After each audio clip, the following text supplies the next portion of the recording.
My name's Vincent Lyn. Wow, lived all over the world. Father's Chinese, mother's British. I'm here in London, place where I grew up as a kid before my parents emigrated to the US.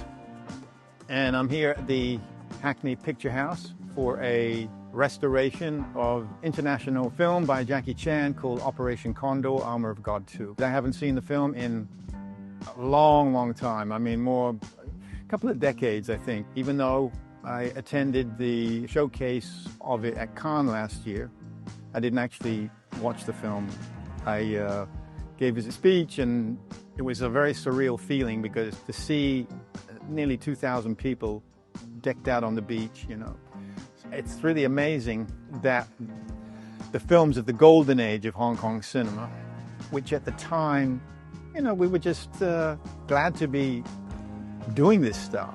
We didn't think anything seeing in the future of what would happen. And of course, now you have many new generations of martial artists who have flocked to seeing those films. Yeah, it's very surreal and it's quite amazing. So film festivals such as this one, it's really truly important, no doubt.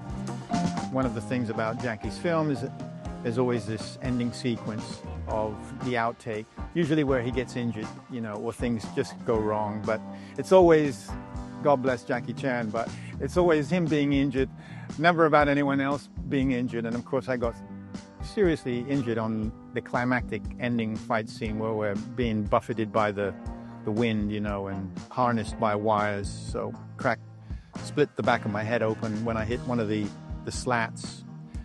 So that was, yeah, pretty serious. Well, as usual, you know, believe it or not, they put a piece of duct tape on the back of my head. So, and it's been written about many times. So, but yeah, 15 minutes, Jackie said, we're going to go right back to filming. No! I started when I was 8 years old. Father being Chinese, mother being British, but it's actually been in our family. We can date it back to the beginning of the Ming Dynasty, which is 1368.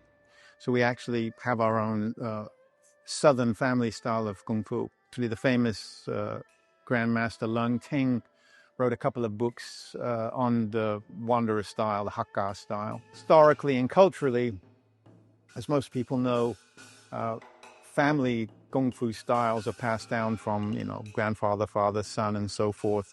Sometimes the females got to practice as well. I happened to be next in line, and I wouldn't say I had no choice but to study, but it's something that kind of appealed to me. Yeah. Cynthia, and I believe even Richard, well, Cynthia for sure was 3 years prior to me because she did Yes Madam, right, with Chow Yeo. I didn't go and start doing film until 1988, so 3 years later. I had actually originally gotten an opportunity in 1983, which should have been really early, to sign a 3-picture deal with Shaw Brothers. So that was even before.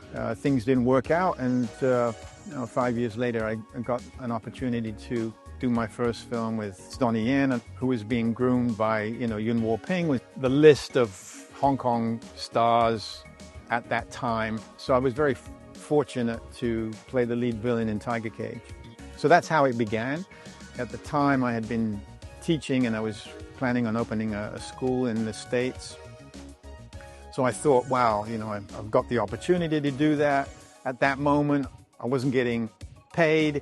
They flew me over, paid my expenses, and I thought, I'll get this out of my system and head back. But of course, that wasn't to be, and one film became 20, became 30, you know. So, and all the other things that I was able to kind of harness, sign with Elite Modeling Agency, signed with Polygram Records, did commercials, and so forth. So it was very heady, and it, being young in the industry, of course, you know, I got a bit silly, as we all did.